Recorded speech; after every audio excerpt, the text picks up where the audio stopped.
What up, Nick Nation? It's your boy Ryan, from Top 10 Knicks. Knicks 2-1 from last week for the last week, with wins against the Pacers and Heat, and a disappointing loss to the Cavs on Monday. I'm Right. joined by Mandel again this week. What up, Mandel?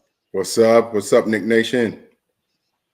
Well, let's start with the most recent game last night against Miami, against the dreaded Heat. Right. Cat, Karl Anthony Towns, goes for 44 points, 13 rebounds, including a dagger three to close the deal against the Heat. Towns hit 4 from 5 from 3-point range. He was also a beast inside, scoring 24 of his 44 points in the paint. In the He also paint, went yeah. 6 for 6 from the foul line. So he was dominant from the start of the game. He had 24 points at the end of the half. So, what's your thoughts on the boy Towns and what he did last night? I think the Knicks needed every one of his points because they weren't really getting anything from Brunson, but it'll come. It just seemed like he was a little off last night. So they needed someone to step up. Towns stepped up like he should. You got the two-headed monster when it comes to our superstars, and one of them had to step up. The other one was off. But he did necessary things for them to win anyway. Yeah, I agree. What really surprised me was Towns' toughness in the paint. I was not expecting him to be that tough. I've seen him play in the past, but it looked like he was banging in there. So I want to see more of that. Also, Josh Hart was, his old self again, scrapping and, getting those offensive rebounds that we needed. And kind of helped Cat get comfortable with the way the whole team was playing. So Bam is a pretty good defender, and Cat kind of made him look mediocre last night.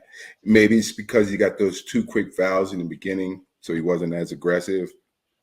But from my understanding, he hasn't been that great in the first few games anyway. But yeah, Bam's been struggling. He's been struggling. Yeah.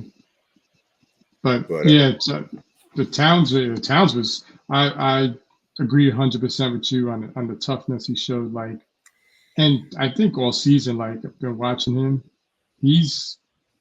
I don't see the softness. I mean, maybe I know obviously it's beginning of the season, and when the pressure starts ratcheting up and we get closer to the playoffs and how he plays in the playoffs, we'll see that stuff. But I mean, his rebounding's been excellent.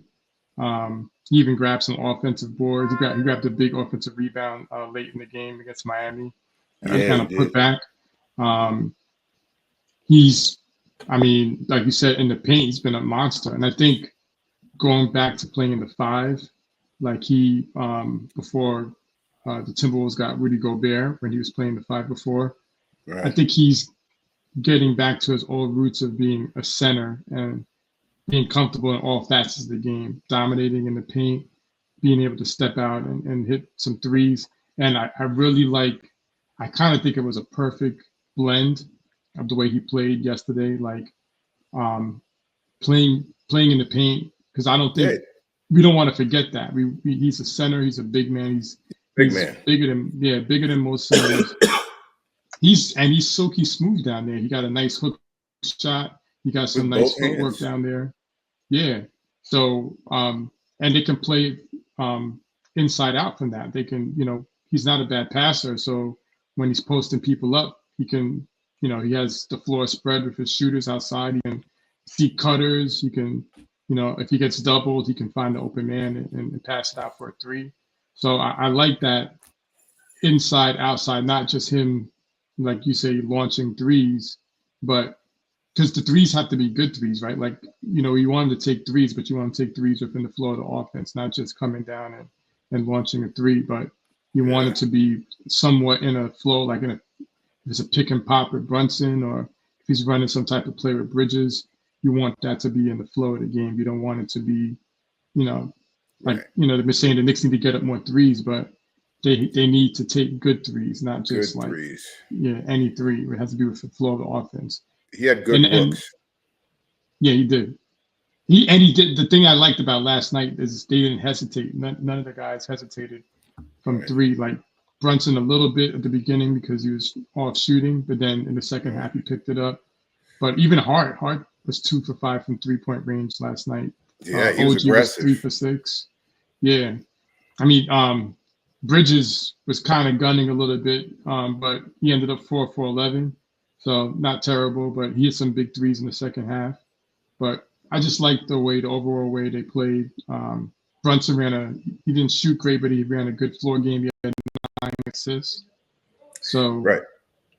You know, and his defense was pretty good too. I mean, I liked how they played defense last night. I you know, even though they had some switching and everything, and you know, compared to that first game, the switching was working. I think they were really locked in when it came to the defensive side of the ball. I think that made the biggest difference. Yeah, I think the defense starts from OG too. OG, he had Jimmy Butler in jail for most of the night. He did. I mean, yeah. But you know, but one thing I was saying is like Jimmy Butler. I don't know what his deal is, but he likes to lull people to sleep, and then all of a sudden he turns it on. You know, and that's not actually in game. That's like a game by game basis. So like, oh, you know, Jimmy doesn't really shoot that much, but then he'll shoot 20 times a game in one game. Like last night, he didn't take that many shots. I would say, you know, he went 6 for 9 last night.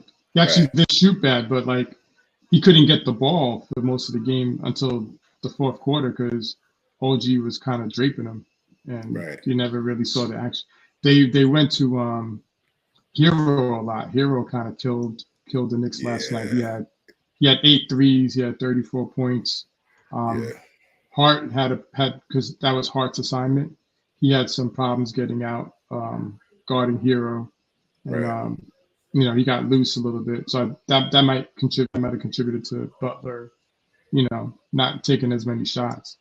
But like I agree with you. The defense wasn't good all game, but it was good when it needed to be, and that's kind of the best. Yeah, they caused some turnovers. Yeah. Especially like Jimmy. Jimmy turned the ball over 3 or 4 times himself. I mean, that could have, you know, it could have had, you know. Jimmy had 4 turnovers. Yeah. And that normally doesn't happen with him. He's pretty smart with the ball, right? Yeah. So they kept their hands moving, and like I said, they kept their feet moving. I just really like that. I mean, Heroes, like I said, it's an outlier because he was so on last night. Everything he put up, you know, was money. You know, and the other kid, the rookie of the year last year, what's his name? Comes off the bench. Hawkins. The one that injured Randall. Right. And, you know, I mean, I like his game. You know, but he to me, I think he gets overzealous with shots. But I liked how they handled him too, because he usually kills us as well. I just think he went 2 for 10 last night, so he didn't hurt us.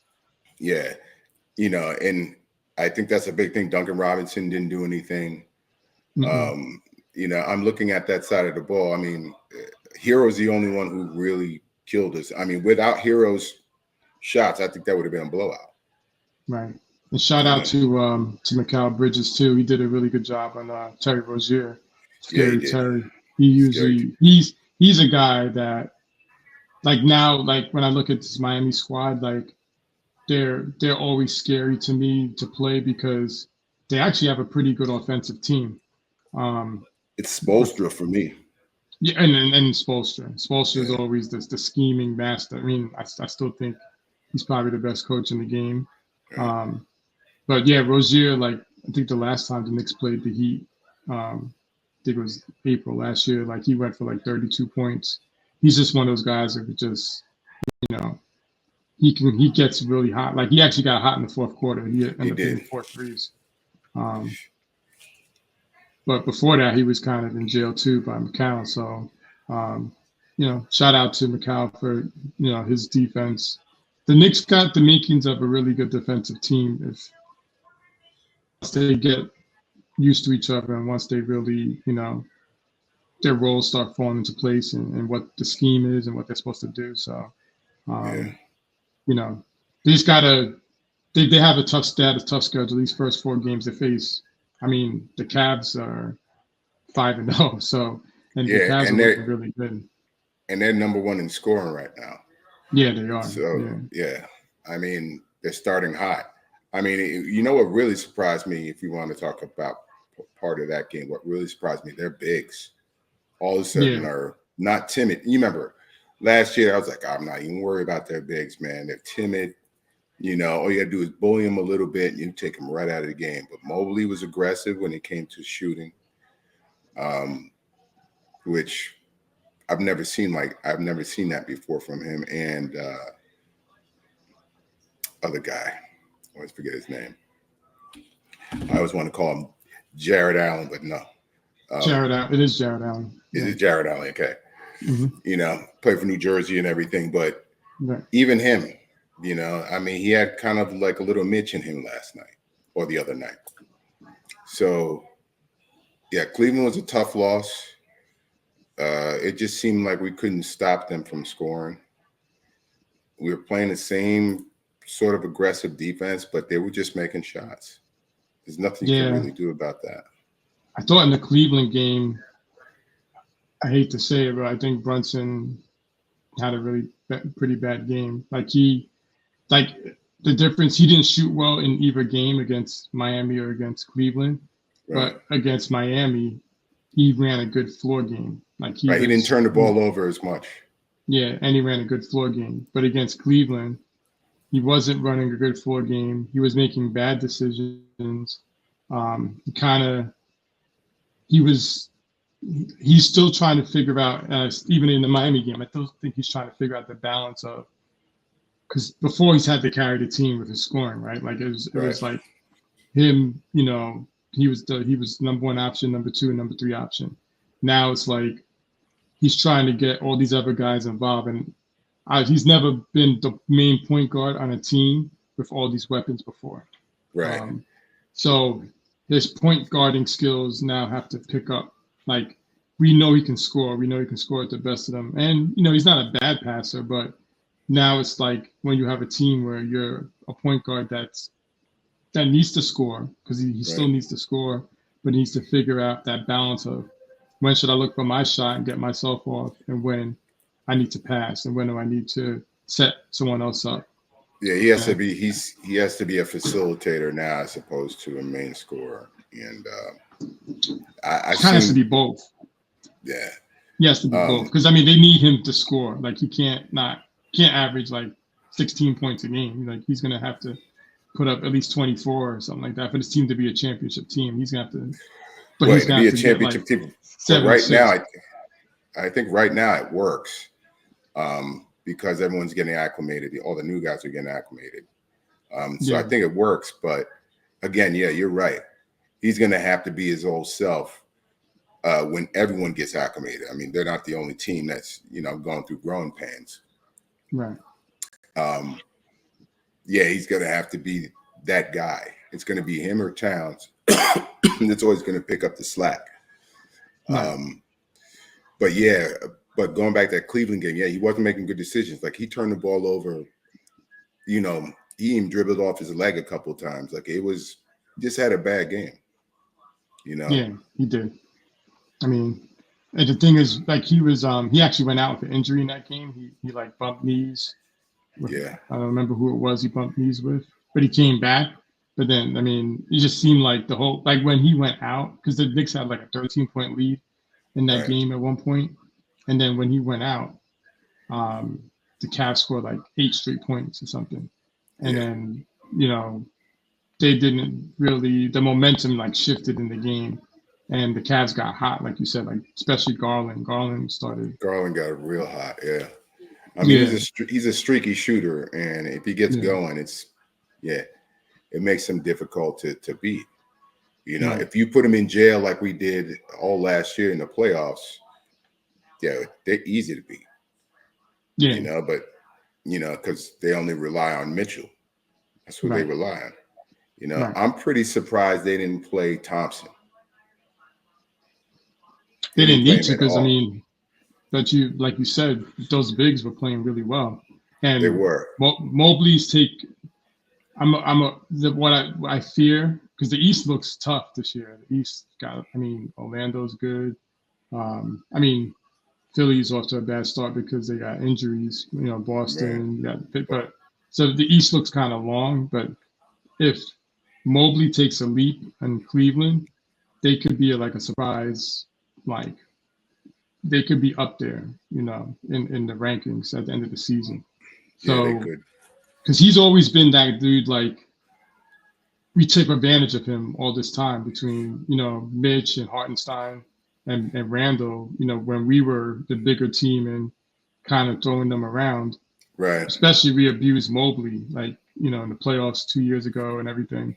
If he takes a leap, because he's still a very young player, if he takes a leap, they could be kind of scary, Cleveland. Yeah. Yeah, because they got the size.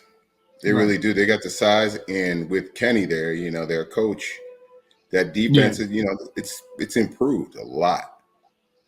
Yeah. So, yeah, that's another team I wasn't expecting. I mean, we already expected the tops, you know, the Celtics, you know, the Heat, Indiana. We expect them to be the Philadelphia. But Cleveland was something, you know, just after last year, I was, I'm not worried about Cleveland, but they don't look the same. They're not the same team, Yeah, they got a you know. different coach, like you said. That's big. Kenny Atkinson is a guy like he spent time with Steve Kerr. Like he's been an assistant in Golden State for a while, and then he was Right, spent time with Ty Lue. So he spent time with some really good coaches in right. between his stops now. So and he wasn't a bad coach even before that. So you know, The I don't know what he's Nets, going to bring to the table. Yeah, so that's another factor too. That's something to think yeah. about. It just seems like they're more in sync when it comes to the defensive end. They're aggressive. They're more aggressive. I just thought they Yeah, were soft. I kind of thought they were soft on the defensive yeah, end last year. You know, great scorers still. They can right, score the ball, but defensively, I was like, oh, they're soft. You know, right. that didn't look like that the other night. You Nah, know, they got after it. They got after it. I yeah, mean, and we're a changed team too, and that's kind of like that's why the Miami game made me feel a little bit better. And the Knicks, they might be up and down the beginning part of this year, like just as they're getting used to each other. But the thing about the Miami game that I really liked was the tenacity. Like it showed the Knicks can still win the way they won last year. right. Like you The know, we saw. rebounding. Yeah, The perimeter defense. There weren't yeah. too many uncontested shots. I mean, Hero was shooting from the logo, but there weren't too many uncontested shots as well. It was a And gritty win. Yeah, it was like it wasn't yeah, like the Pacers win was a blowout. You know, I right mean, but this was their first like close, gritty win on the road in on the Miami. road It in was Miami. yeah, Well, it's it's kind of a home game from them if the yeah, crowd were yeah. like, yeah, But they've lost 5 in a row in Miami. So I think the yeah, last game they won in Miami was the game Randall hit that crazy three. yeah, Um, to because even when they played him in the playoffs a couple of years ago, they didn't win any games in Miami. yeah. I So hate playing Miami in the playoffs. I just hate playing them in the playoffs. They yeah, turn, yeah.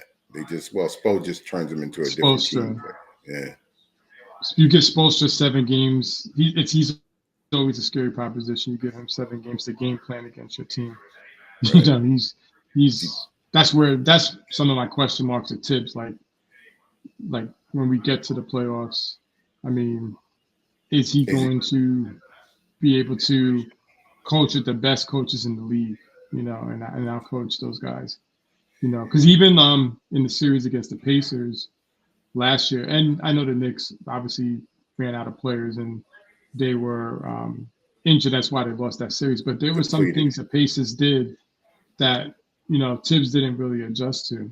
Right. Like, He made no adjustments like the Halliburton.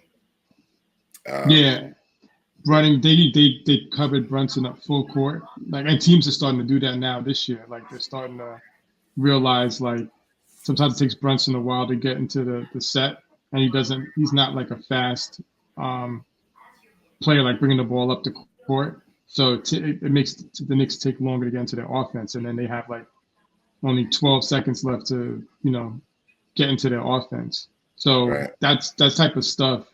Sometimes you need to have someone else Bring the ball up. Like, bring the ball. Yeah, I was thinking about that. Yeah, he that's the thing with Tibbs. Like, he was like, well, he's my point guard. Nah, man, just let Josh bring it up. Josh is right. Or, when Deuce is in the game, let him, or Deuce, and give different Brunson looks. a break. Yeah. Right. He did do that a little bit yesterday. I'm hoping he starts doing that more. He did, because Brunson's also going to get tired too. Like, if they're going to play him full court like that, that's going to beat him up. Yeah, it's going to contribute to him not shooting as great.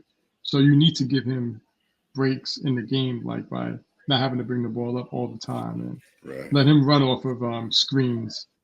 Let him be the one to run off of screens instead of him having to bring the ball up and figure out, run pick and roll and things like that. So let him be the one to stretch out the floor, from the corner or something like that. So it's just different looks. I just can't wait for him to get going, because he did have some good looks yesterday. They just weren't falling. He did. And it's, which is, it's kind of, it seems like he's uncertain what he needs to do after the first few missed shots. And then the fourth came, he was like, I don't care. I'm shooting. I don't care if I miss it. I need to hit some. And I like that mindset, first. But again, like you were saying, I think he wants to get more people involved. So he's actually thinking too much about everyone else as opposed to being aggressive, shooting. Right. Yeah, so, he's going to figure it out. I mean, he's not always he's kind of the first couple of seasons with the Knicks, he did start out kind of slow a little bit too. And then once he gets going, then he really gets going. So I think I'm not really worried about him. It's just, I think that he's kind of one of the missing pieces. When he figures it out, they're gonna go on a run. Yeah, it's gonna be a nice thing to see too. Yeah, like I said, like they're winning in spite of his rough outings. So. Right, which is nice, because now they got other guys to. Josh Hart's actually been he might be the best player so far consistently this season with the numbers he's been putting up, like double-digit rebounds, actually scoring, like he's, hitting some threes.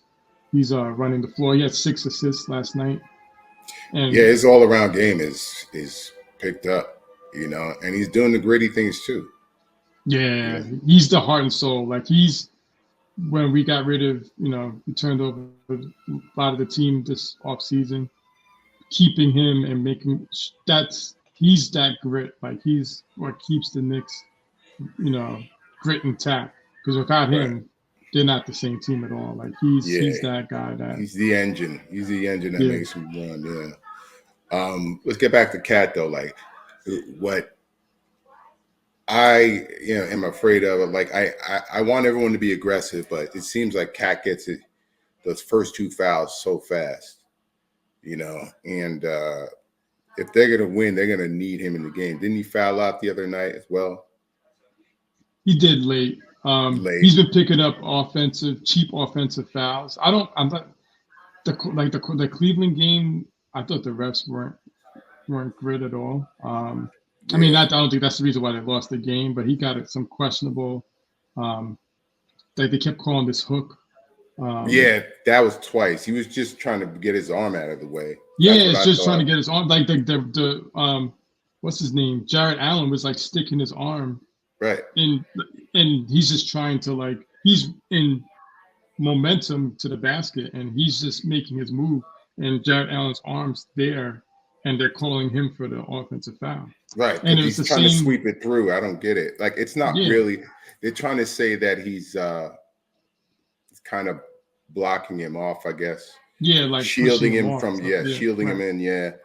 But it happened twice, and you saw it in on the replay. I mean, the guy was coming down on his arm, so he was trying to get him out of the way. It wasn't kind of trying to hook him like this. It wasn't like he locked it. He was just kind of pushing him out of the way because he was bringing his arm down on him. Yeah, those were 2 cheap fouls. I didn't agree with those at all. And then I don't know if you saw Hekporti, which was interesting too, because Tibbs Tibbs he benched Sims in the Cleveland game. He played in like 3 minutes. It's like, took him out, put in Haporti.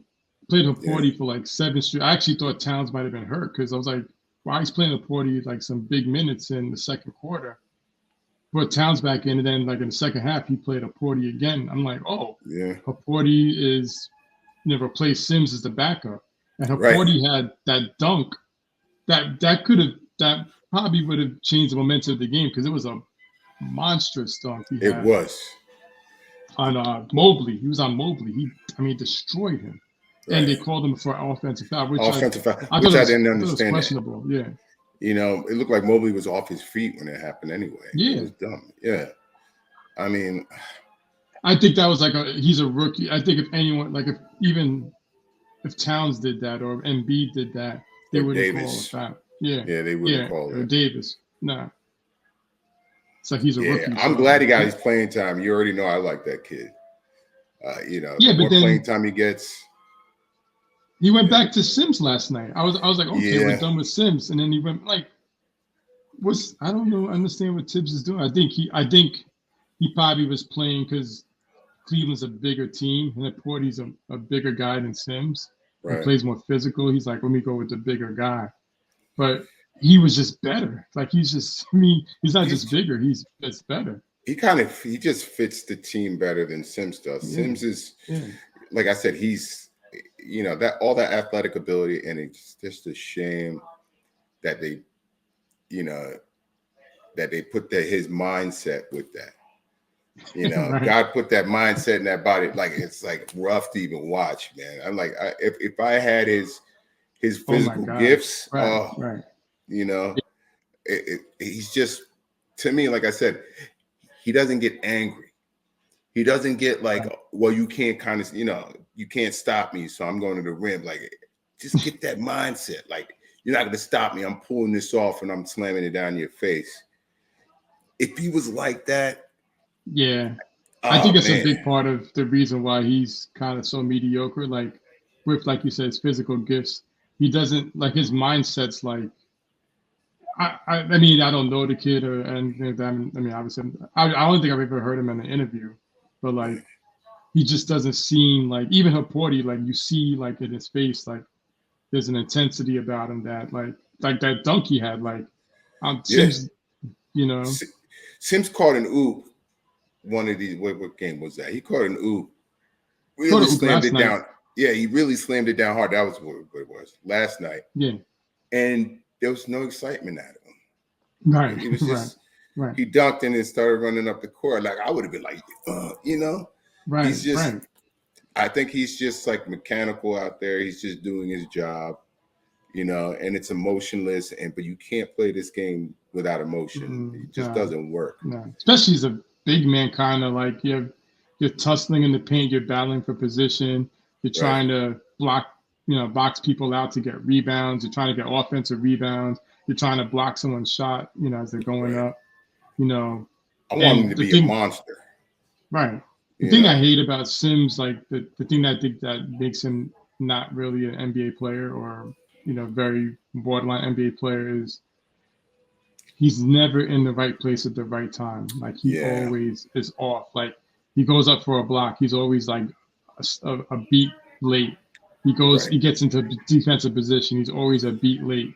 On offense, he's always a beat late. Like he doesn't have good hands either. Like Haporti has really good hands. A putback. Like there was a couple putbacks. It's always a beat late.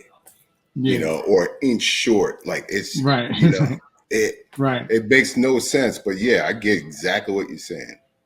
Yeah. Yeah. And then like his hands are bad because like when he goes up for rebounds, he can never grab clean rebounds. He can never snatch it out the air with two hands and grab it. Like it's always like a fumble or like some type of something going on with him where it's never clean, Right. It's never clean. And he brings it down too much.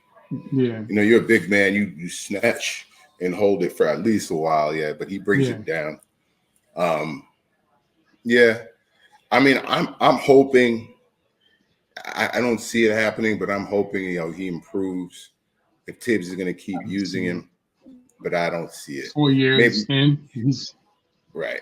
So maybe, he might be, a trade chip later on down the line, with someone else. He salary fodder, I guess. Like, he could be a throw in a deal. Yeah.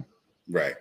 You just throw him in, just like, okay, we do throw in Sims, and then people buy, they'll take that because, like I said, I just think his time is, coming to an end. I think Huck Porty, the more time he gets, the more I feel he's going to slip into that spot, especially when Precious comes back too.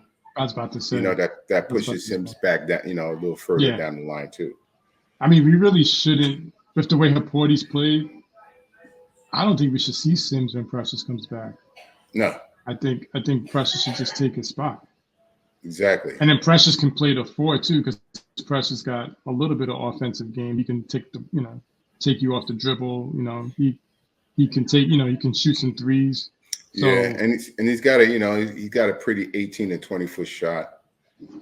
Pretty decent one. That's another thing. Sims has no offensive game. He's strictly there as a body. Yeah. For rebounding and I don't know, somewhat of he doesn't really block shots. Not really. Right. Yeah. Right. He did block a shot the other night. I don't know if they call it a foul or not. And I was like, that's what I want to see, but that's where it ended. I didn't see any more. Right. Yeah, he doesn't get excited for a good play he makes. Like nothing. It's like a robot out there. Like, come on, man. Like, get into it. Like you're playing for the Knicks. Okay. I know. In the garden. In the garden. We're all about emotion. Every team that's been successful, in that arena was all about emotion. And he's just, like I say, he's a sleepy player. He's sleepy. Yeah, he is. Yeah. So what else have you else have you noticed about the team in these 4 games? I want to see, what I really enjoyed was the blowout with Indiana because I got to see some of the draft picks play. Because I'm really thinking, of what I saw in the summer league. I just want to see them get more time because I think we're going to need them down the stretch. Because Tibbs, he likes that 8-man rotation. He'll run them into the ground. Yeah, and these guys are going to need a break, I mean, going back to last night's game, and a lot of people were talking about this. Bridges, 40 minutes. OG, 37 minutes. Towns, 39 minutes. Brunson, 36. Hart, when he was questionable with a leg contusion, 42 minutes. 42 minutes. The only guy off the bench that saw any real significant minutes was Deuce. He had 25 minutes, and Sims 9, and Payne 12. Yeah, he's going to – this 8-man, and Towns is questionable tomorrow with a sprained left wrist going into the game against Detroit. So Tibbs going to have to figure something out, like with this rotation, like playing 8 men. Yeah, it's not sustainable, man. It's not sustainable at all. Especially in a long season like this. You run these guys into the ground for, especially those back-to-backs too. You're going to start running these guys into the ground. It's going to cause, some, mid-season injuries because they're so worn down. Right. So I just, I just want to see him work a few more players in. Yeah, it may not work out, but let's just try. Spare some minutes for them, so these other guys cannot play 40 minutes out of 48-minute game. Maybe bring them down to like maybe 33, 35 minutes. Right. Just throw them in there for a few minutes, like 4 or 5 minutes. It really doesn't have to be that much. You can even do something like sprinkle in, like, you don't have to even play them unless they're playing well or something. You can do like Dadier the first half and Kolick the second half. Like, what I'm saying? Like something different just to. You don't have to play them all together. Right. Throw them in there, give them some like 4 minutes a game. You know, four per half, like you just said, like Kolek 4 minutes in the first half, and then Dottie maybe 5 minutes in the second half. Hukporty, I guess, like I think he's going to get his minutes, which I'm very happy about. Yeah. But yeah, like I know Precious is coming back, so I know that that rotation is going to expand. Hopefully, he'll expand it out to 9 men. But these other guys, like especially Brunson and Cat, you got to keep them fresh. We're going to need them at the end. Yeah, Brunson, Cat, and OG are the guys I worry about the most. As far, I think Bridges can handle the minutes because he's an Iron Man. I mean, he's never missed a game in the NBA. And Josh, you already know Josh can handle. Yeah, Josh can handle it. Yeah. But yeah, Brunson, just because you don't want to wear him down. Towns and OG have been injury prone in the past. Exactly. So you really don't want to wear those guys down. You need them because any one of these guys are out, you're going to feel, especially you don't trust, you're already playing 8 men now. You can't go to 7, not this early in the season. So you got to have to play somebody in their place if one of them's not playing. So, saying you got to season them in now. Why wait till someone gets hurt and then now you're really going to be losing games just trying to get these guys afloat, that you're young kids because you have to play them, And, Tibbs doesn't really believe in that off night thing, just like some of these other teams. So, they're always going to be playing. So I'm just thinking about last year. I just thought like towards the end there, you can just see the fatigue, especially in the second round. They would just beat up, and I just think it has to do with all the minutes they played during the regular season and even in the, the first round. Right. But he's known, he loves his rotation. He's known for that. And that was one of the issues that a lot of people had when it came to hiring him. I'm like, wow. Like Jimmy Butler, when he played for him under the Bulls, like Jimmy was playing 42 minutes a night. I mean, you can't sustain that. You really can't. I do think he got a little better with that stuff. I think what happened last year, at the beginning of the year, he had a full rotation because that was before they got OG, they got RJ, they had Quickly, they had Grimes. So they had all these guys playing, and there actually wasn't enough minutes going around. Right. And then when they made the OG trade, they still had a decent bench. It was when OG and Randall got hurt. That's when he had no choice, to play, like Brunson and Hart, 40-something minutes, because there was no one really. And that's why, we thought going into the season they had a deep team until they made the Towns trade, and then now we're back to kind of not too deep of a team, So they're gonna have to build back. But they did sign Shamet in the G League draft.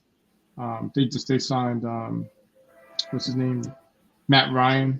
Not Matt Ryan, the quarterback. Matt Ryan. Yeah, Matt Ryan. The sharpshooter, sharpshooter specialist. Yeah. So Shamet, what's his deal? What's his status? So Shamet, they signed him for the G League deal because they now have him under Knicks medical staff and they can supervise his rehabilitation. So he still doesn't need surgery. They're monitoring him closely, but it looks like he should be coming back sooner rather than later. That's a good look. Yeah. And then the Matt Ryan thing, I think that's just a situation where they're just waiting some time deeper, like into the next month, so that they can change Hukporty's contract from a two-way to a real NBA contract. To a real NBA contract, yeah. Yeah. And they're going to put him on Matt Ryan in two-way, right? Yeah. Yeah. So then they'll have. I think Matt Ryan will come first before Shamet, and then we'll have Achua back by then, and then hopefully then we'll have 7 more players at that point. Well, Precious, when he comes back, he'll probably get eased back in. Yeah. Like I said, I want to see Kolek and Dadier. I want to see them get some playing time. But okay, let's go back to the Indiana game. The Indiana game, it just seems like what's his name gives Brunson problems. Nemhart, Nemhart and Neesmith, those two, they give him issues. One-on-one, they really do. So they got to figure a way to use that. I don't know how to explain it, but to use that. When these two guys are on the floor, they're going to be spending so much energy trying to keep Brunson out. They're going to have to. They got to find a way to use that to their advantage.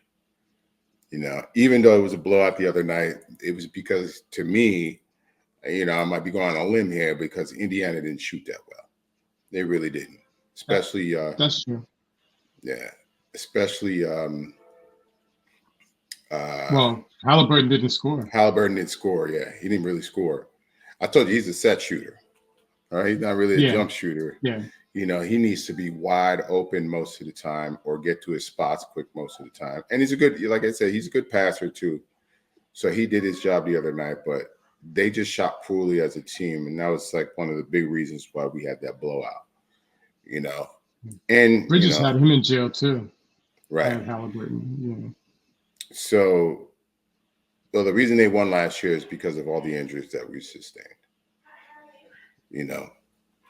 In that round, we had no OG. Brunson was, a little hobbled. Well, no Mitch. We already know that. And we lost OG in the middle of the series. Yeah, we lost that. I mean, that's one of the biggest reasons why they came back and won. I mean, because we kind of had that wrapped up before the injuries.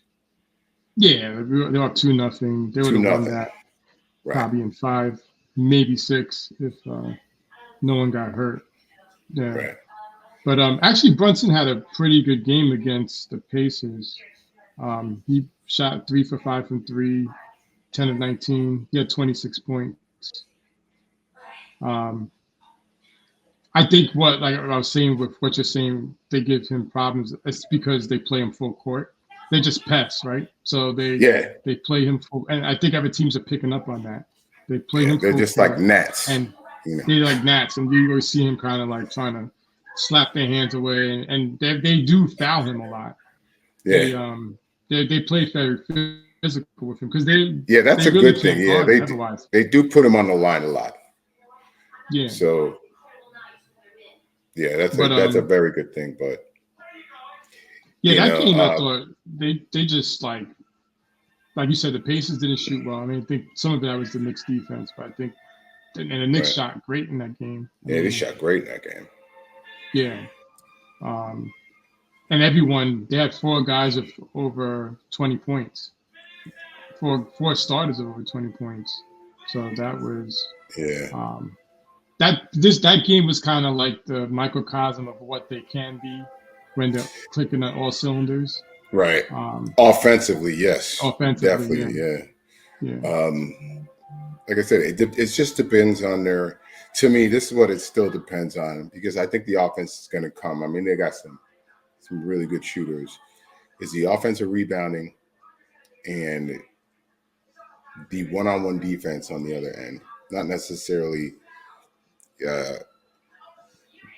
the switch defense that they did a little bit of that last night.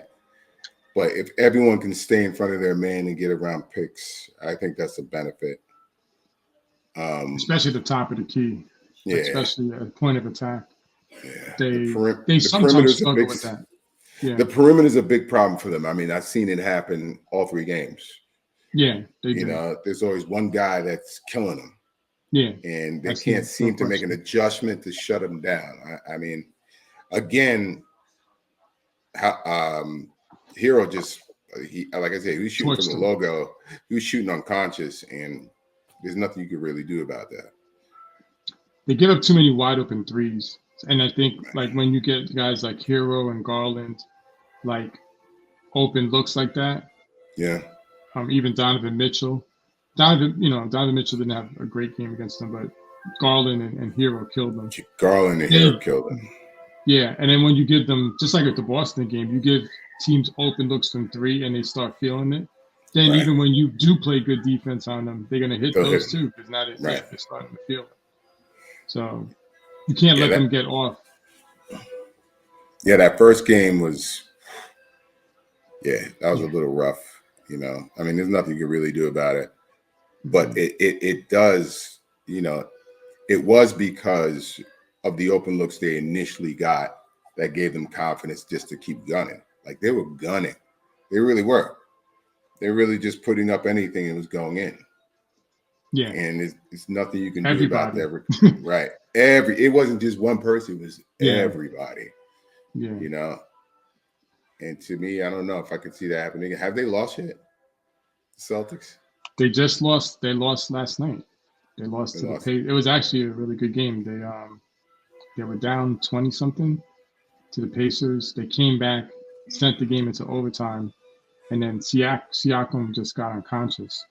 Hit like some big threes. Hit like a game-winning three, and that closed them out. So long season. They obviously and the Pacers had lost several games in a row. So I guess they were due for a win. They were due for a win. Yeah. Yeah, but overall, I'm looking forward to this season, man. I really am, because like I said, I can see that they're not all the way there yet. This is not what we're gonna get. I just know, like, they're just gonna improve, because you can see at times they're kind of out of sync, you know, and even though they're out of sync, they still make micro adjustments, you know, just to overcompensate why they're out of sync. And once they all, especially, I think it all goes through Brunson, like you said. Mm-hmm. Once he starts clicking and hitting the shots and everything, that's when it's all going to fall into place. Oh yeah, no question. So I'm excited. I'm excited about it. I'm really excited about this team. No, me too. I didn't know. I was just like, trade. You know, I'm going to be the first one to say, I don't know, man. I think they just lost out on that trade. Devo did everything, man. He rebounded, you know, he was scrappy, you know, he has that New York attitude, you know, he hits those big threes when we needed. I was like, I didn't want to lose him, you know, but I knew we needed a big man, but I was looking for more of a defensive big man. But you know what? I'm going to bite my tongue now. You know, I'm going to shut up. After what I've seen these last few games, I was like, he fits right in. And it's probably what you said, because he's at the 5. Yeah. No, I agree. I think he's put up, if you look at his career, his numbers at the 5 are that's when he put up monster, MVP caliber numbers. When he was at the 4, he's still effective, but not it dulls his effectiveness, you know. And he's more like what he was when the Minnesota got Rudy Gobert. He's more just an outside shooter kind of type guy. Yeah, he was he was a power forward playing small forward pretty much. I just think that he's too big to play the 4, because those guys are a little quicker. So, you know, defensively, I mean, they can make the switch, but defensively, you know, your 5 is going to handle your 5. Right. Same thing for. Yeah, against most teams, I agree. Minnesota got away with it. They were pretty successful with it, with him playing the 4. But that's also because Rudy Gobert is a defensive player of the year, right? You know, caliber center. You know, you would need something like that. And Mitch is no slouch, but he can't stay healthy. So exactly. You know, and I just rather I like the starting lineup. I would rather, even if Mitch comes back, I'd rather him come off the bench. Yeah. Yeah. I mean, that would be an improvement for him to come off the bench anyway. So if they do decide to keep Mitch, hopefully Tibbs is okay, you know, he's my center. So we're going to move Cat to the 4. I hope he doesn't do that. Well, hopefully the Knicks medical staff says, hey, Mitch can only play 20 minutes a game, something to that effect. So then he's forced to bring him off the bench. Right. He'll be the first off the bench. I mean, I don't mind that. Right. You know? He has a minutes limit, so you only play 15, 20 minutes. Right. That's the way then, I think you kind of have to do that type of stuff with Tibbs to control him, Yeah. The medical staff has to control Tibbs. That's funny. So looking ahead at the schedule, I'm actually, these first 4 games, if you look at the next 4 games, these first 4 games were a lot tougher. They got the Pistons tomorrow. They got Houston, which is a feisty team, right, on Monday. Then they got the Hawks, which they should be on. The only thing is all these games are on the road. They got the Hawks on next Wednesday. Then they got the Bucks at home next Friday. So I'm looking at 3-1 in the stretch. What do you think? Oh, yeah, I hope so. I mean, that Bucks game is always going to be rough. It always is. I think they match up well, but we'll see with the new squad. The Hawks, they're like pesky, pesky team. Yeah. We should beat them all the time, but for some reason we have a little trouble every now and then with them, and I think it's because if Trae Young gets hot, and he moves he moves a lot. He's worse than Steph quick. at He's points. quick. Yeah. Quick. He gets hot. Yeah. He gets hot. But Detroit, I think that should be a win. Atlanta should be a win. And like I said, Milwaukee, the Bucks are toss up to me. Yeah. So the only thing is the Bucks game's at home. Yeah. But yeah, that's a plus. But again, it's always a toss up. Yeah, of course. Because like I said, they match up very well against us. But I like I said with Cat, I mean that's a different dynamic they have to deal with now. I want to see if they make that adjustment, because if they don't, I think we can beat them each time. The thing about the Bucks is they're not a good defensive team. They weren't last season, and they're still not. So the thing is they can score. So they're kind of like the Pacers in that sense. Like the Pacers are not a good defensive team, but they can score. But the Bucks is all about if they're hitting their threes or not. So like if Lillard gets hot, then it could be a long night. Right. But if you can keep Lillard, and I think I like what they've been doing with a lot of these guards. They're putting Macau on these guards. He's quick enough to guard, and he's long and quick. Yeah. They have an answer for which they didn't have before for these point guards, for a decent amount of them. I still think the Maxis and possibly the Trae Youngs and those type of guys, the really quick guys, can be tough covers even for Macau. But the ones that are not like super quick, I think he can put them under control. So the Bucks game doesn't scare me as much as it used to back in the days. The Rockets are one. I mean, the Knicks have problems in Houston for some reason. Always. Yeah. They always do. Who they pick? Did they pick up anyone significant this year? No. Well, kind of the same team as last year. They did pick up somebody. I mean, they have Van Fleet. They have Jalen Green. They have Sengun, who's he's really good. Van Fleet can be a problem sometimes. Van Vliet's kind of getting a little washed, but I mean, like, he can get hot at any time, and he always seems to give the Knicks problems. Van Vliet. Always. That's what I'm saying. Like he can be a little annoying at sometimes. They got Dylan Brooks. They got Dylan Brooks. That's actually. Yeah, you just get in his head, Dylan Brooks. He's like one of those guys. Yeah, he's he talks a lot of smack. But Right. yeah, they got their main guys. Tyree Eason, young up and coming cat. Steven Adams, they got. Steve Adams. Yeah, Jabari Smith. Yeah. I mean, we should win that decent. game. Yeah, Jalen Green's been playing better this season. I know they had him on a trade. I think he's starting to finally come into his own a little bit. So we'll see. He's another guy. Like he's a tough cover because he's quick. Yeah, those guys who keep running, that never stop running and get to their spots. It's really, especially with the perimeter defense that we've been dealing with the last few games. Yeah, they're always going to give you a problem, especially if they're hot. Yeah, Yeah. And so he's streaky. He's streaky. Streaky.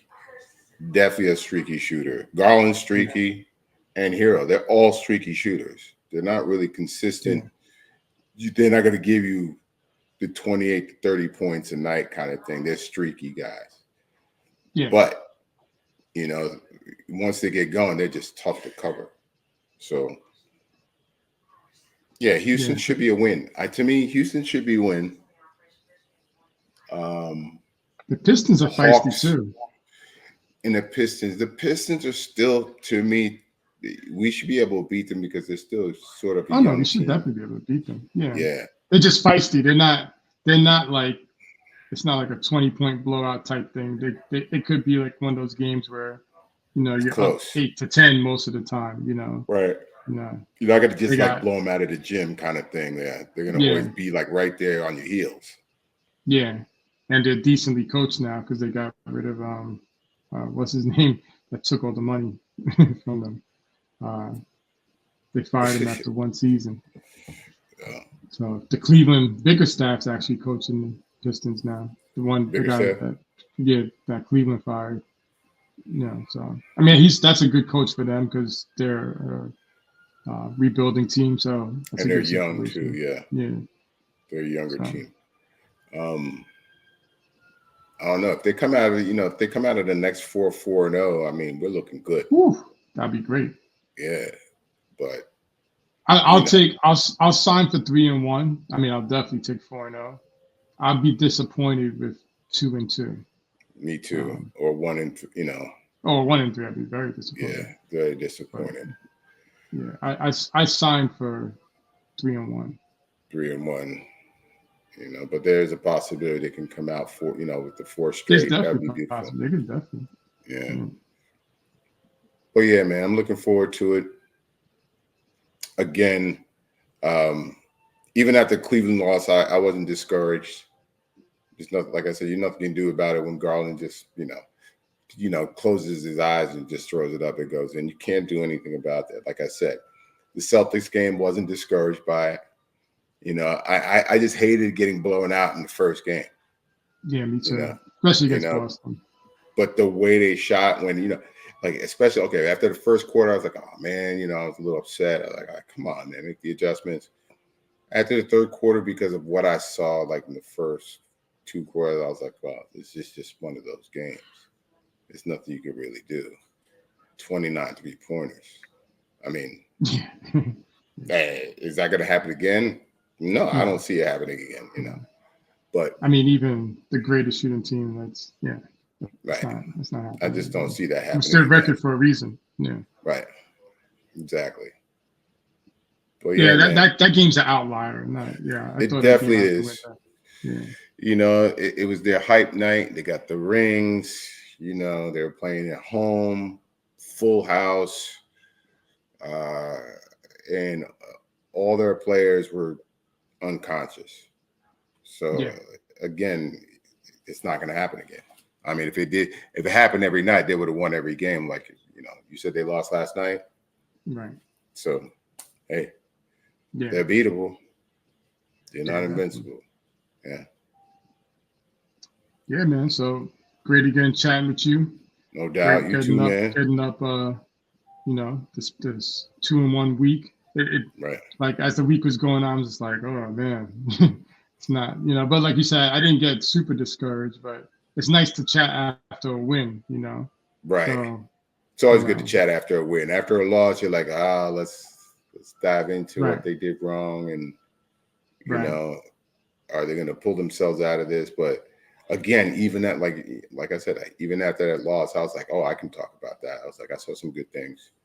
You know, there's nothing you could really do about, you know, how they shot, and they were 5-0. They're kind of on a hot streak. Yeah, I mean, everyone goes on those streaks. Yeah, and like you said, each game I feel like there's something you could take out of it positive, like, and they're building towards something. They're getting more acclimated to each other. I guess the one good byproduct of Tibbs playing these guys all these minutes is the starting lineup is learning each other more, and they're because they're playing so many minutes and having to gel together. And one thing is, like, I still haven't seen a full all out, you know, what kind of potential this team has. I still haven't seen a full game. Even at the blowout with Indiana, I don't think that was a full game. Like, I still haven't seen the full potential of this team, and that makes me feel good. Yeah, I don't know about you, definitely. but it makes me feel good. Like, if, you know, once they start clicking, that's you know, I can't wait to see that. So yeah, that's why I'm kind of looking at the stretch. They got some teams, beatable teams that can kind of like the defenses are not that tough. They should be able to like get some offensive things straightened out. They should be able to get their defensive scheme straightened out better, not facing pressure of really good teams, and hopefully they should, you know, not only win but get closer to, you know, what we think they're going to be, you know, at the, you know, when they get to their fully operational, you know, Death Star stuff. So, you know, so I'm looking forward to it, man. Thanks for having me, man. Until next time, definitely. Yeah, man. So once, you know, I'm going to be gone next week, but the week after we'll be back. Probably have some games to talk about. So yeah, I'll probably do a solo thing next week, you know, in the middle of the week while you're gone. But Knicks fans, you know, if you like this content, please hit the subscribe button, hit the like button. No doubt. Make any comments. I'm actually going to start to go live soon too, so looking for you guys to, you know, hit me up with your comments, you know, while we're live, and we can talk about them while we're on the air. But until next time, Knicks fans, peace out. All right, Knicks fans, take care.